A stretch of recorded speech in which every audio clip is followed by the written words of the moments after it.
në listë për fitim të çmimit, po nuk i ka ndodhur me fitu. E tash, shikues të dashur, do të flasim me Ilir Harasanin, që është zëvendës sekretar i përgjithshëm i qeverisë së Malit të Zi, edhe me të do të flasim për gjendjen atje, edhe gjendjen politike, po edhe në përgjithësi për shqiptarët në Mal të Zi, se nga njerë jemi fajtor që nuk dim shumë për bashkëadhetarë tanë, bashkëkombëtarë tanë në për shtetet e tjera.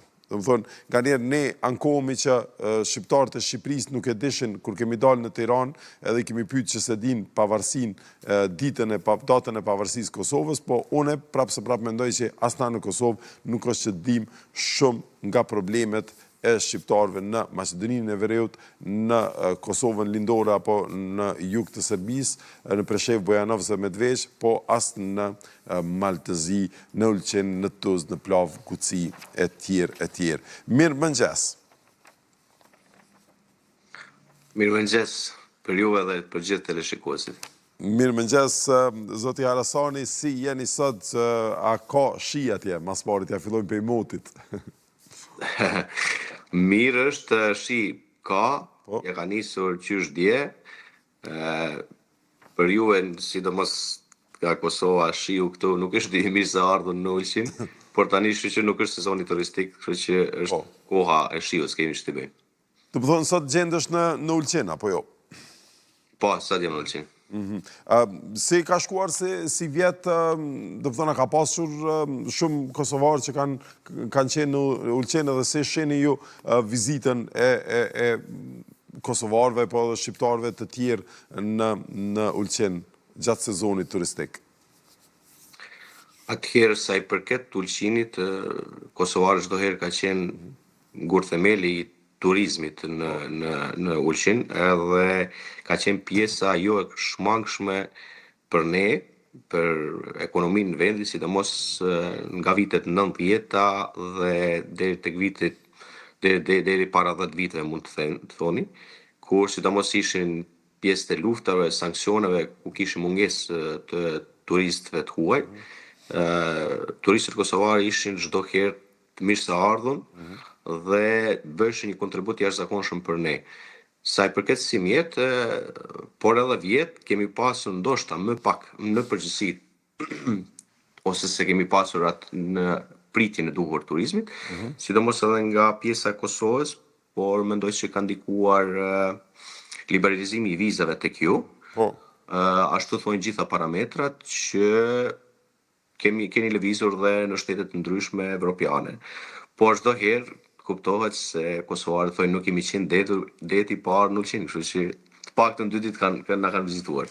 Po, i kemi provu pak Evropën, kthehemi prapë në Ulqin, domethënë kjo ka qenë vetë sa me e provu një herë, domethënë se kemi pas kogja vështirë ma herët me procese të vizave, jo që s'kemi mujt me marrë vizat shumë, po ka qenë edhe një proces kogja denigrues, mas shumë të po e përmendje prej përvojës personale që një 5 vjetë s'kom apliku fare për viza, dhe pse s'kom pas refuzime, po procesi ka qenë shumë denigrues.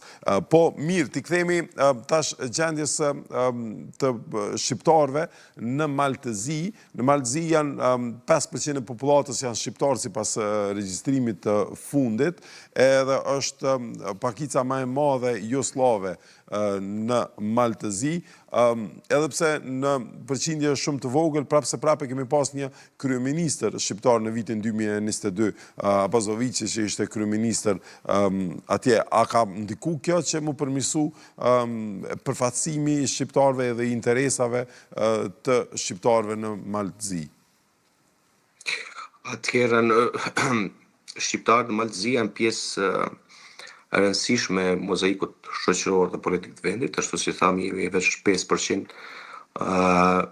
në Mal të Zi si etnitet i veçantë, gjyqësor, pasi që kemi edhe pjesë tjera që janë bosnjak, kroat, por paka shumë e kanë edhe kulturën edhe gjuhën e njëjtë.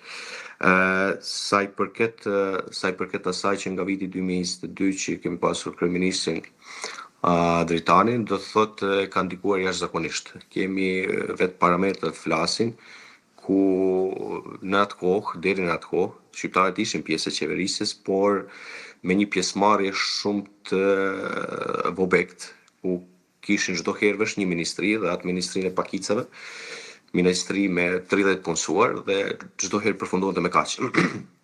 Me ardhen e drejtanit në qeveri, marrin pjesë dhe parti tjera shqiptare dhe kemi kryeministër dhe 3 ministri tjera, ku që është më rëndësishme, ku edhe pas asaj, pas mërzimit të qeverisë drejtanit, vinë qeveri tjera, por ky trend i shqiptarëve vazhdon ende. Ku shqiptarët ende mbajnë 3 qeverit ndryshme, 3 ministrit ndryshme, dhe vazhdojnë me një përfaqësim shumë më të mirë.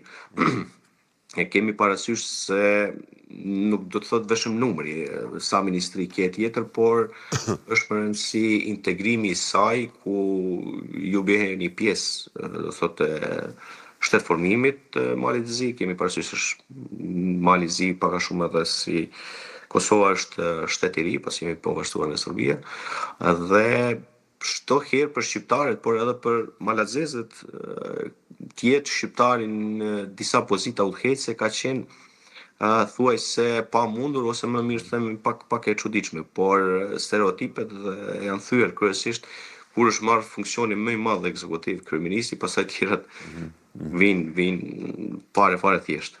E si ka ndodhë kjo se për një numër kaq të vogël, është goxha e çuditshme edhe pse njerëz që studiojnë historinë politike dhe teoritë politike, që e din që zakonisht partia e tretë shumë shpesh është kingmaker, që i thojnë gjuhën angleze, do të thonë është ajo që mundet me vendos fatin e qeverisë, kush hyn në koalicion. Si ka ndodhur ky ndryshimi prej konfrontimit tek krijimi koalicioneve dhe i përdorimit të koalicioneve në fuqi të shqiptarëve?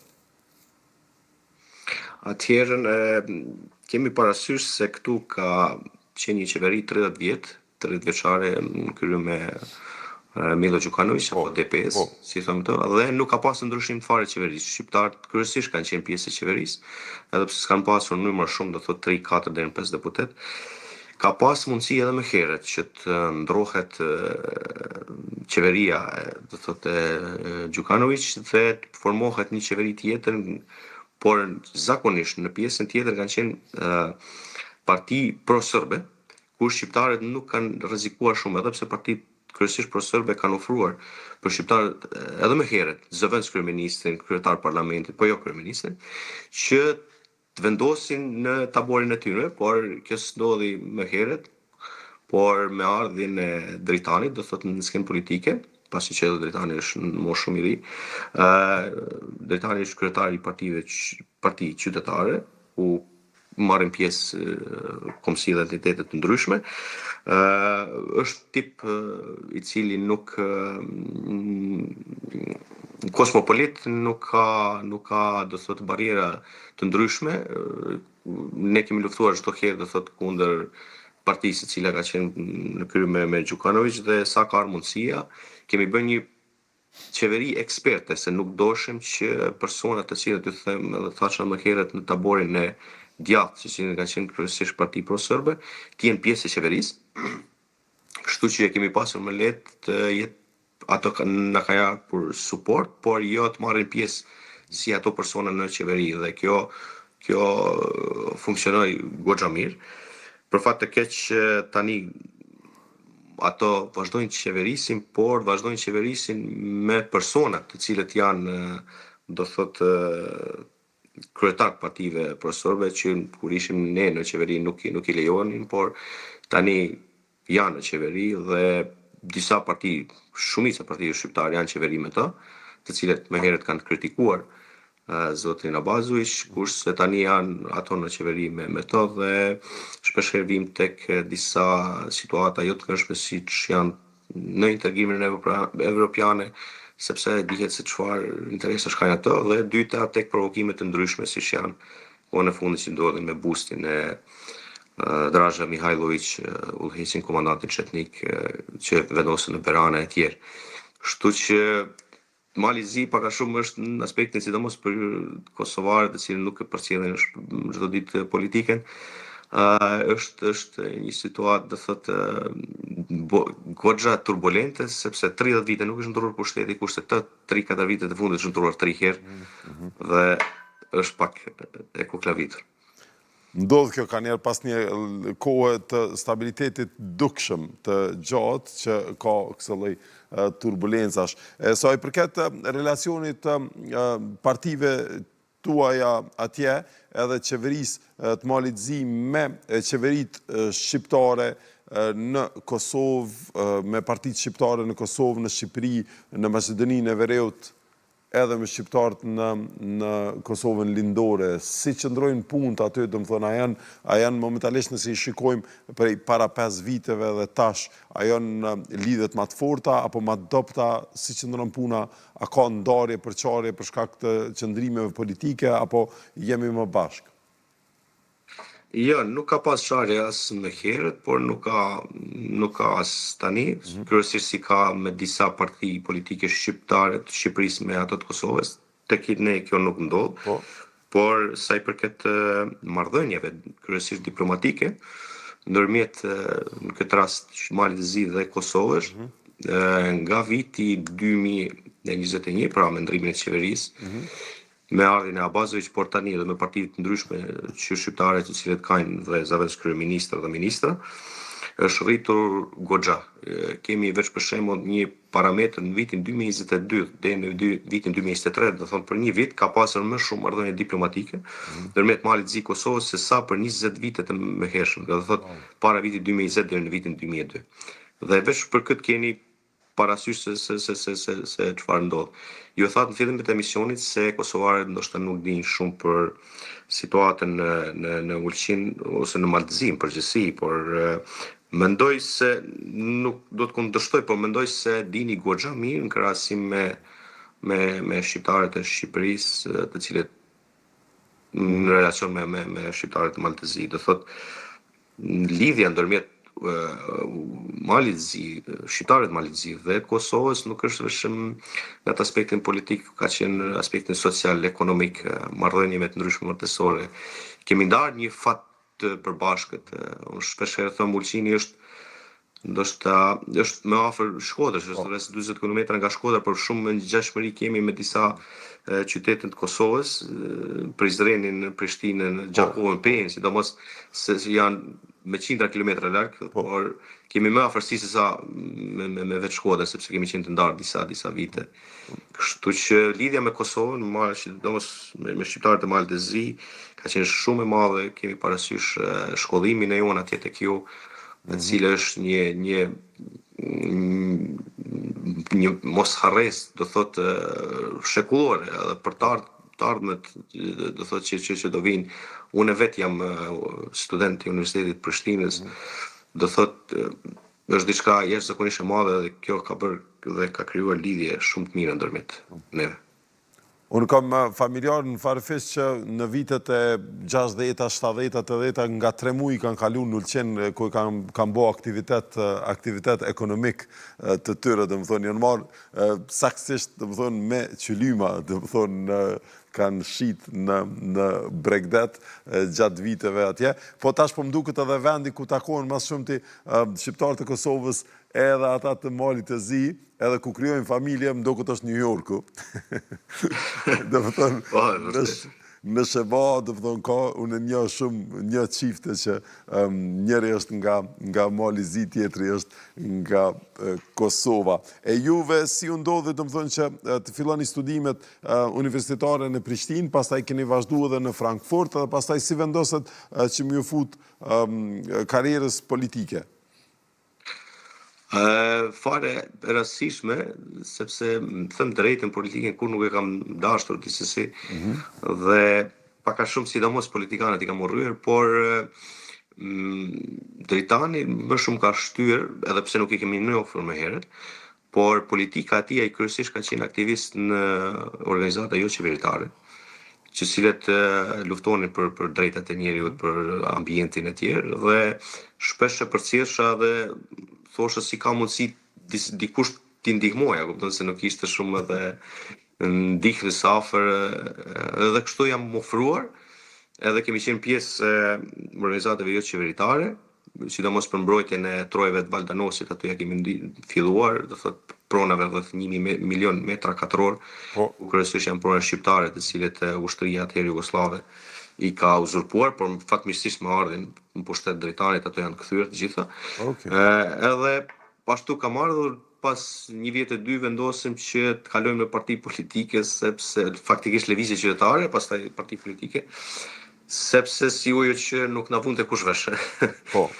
Edhe kështu pastaj shkallë dhe kemi ardhur deri në këtë fazë. Mirë, të më thonë, ka qenë këto pronat e Valdanosit sa ka qenë madhësia atyre? E përmendet njerë? Është rreth 1 milion metër katror. 1 milion metra katror që ju kanë kthy, të më thonë, shqiptarëve në Prandetit. Pas, të më thonë, shërbimit mandatit të kryeministrit Abazović atje. Mirë shumë, edhe deshta t'ju pyes, edhe njëherë, çka ndodhi, të më thonë, ma herët ju thatë, i kom pa politikant, i kom urryr politikant, politikën e kom pa si t'keqe, tash si ishe politikant dhe politikën? Njësoj politikant i urrej, bile edhe më shumë se i kam pa për mbrenda se si duken. A se sheni vetën si politikan? Unë më shumë jam profesionist, jam jurist, por ndoshta dikush edhe më shef si politikan. Është si zyrtar publik e sheni vetën, apo jo? Po. Po. Por nëse edhe shef dikush si politikan, nuk e kam problem. Unë mendoj se personat të cilët janë të afirmuar dhe janë të shkolluar, do thot kanë një bagazh mbas veti, shpesh herën kur e shohin politikën dhe skenën politikën përgjithësi, sidomos politikanët thonë, jo për tu shkoj me ta, shkoj si janë, shkoj çfarë veprojnë, shkoj nuk du të jem pjesë e tyre. Ajo është sakt, por në anë tjetër ka rezulton shumë negativisht, sepse personat të cilët ndiejnë diçka dhe mund të kontribuojnë diçka nuk marrin pjesë në të dhe i japim hapësirë disa personave tjerë të cilët nuk mundën të merren me diçka tjetër, dhe nuk janë për diçka tjetër, po veç për atë gjë. Kështu që veç kjo ka qenë një farë mbulesje dhe motivi edhe për njerëz tjerë të cilët kanë një bagazh më zejt. Ilir, faleminderit shumë për këtë intervistë, kalofshin një ditë shumë të mirë atje në Ulqen, shpresoj që herën e ardhshme e bëjmë intervistën ose ne vim atje ose ju vini këtu në studio. Faleminderit shumë. Me kënaqësi, faleminderit shumë, përshëndetje për gjithë vëllezërit kosovar. Shumë faleminderit, e kalofshin një ditë shumë të mirë. Faleminderit.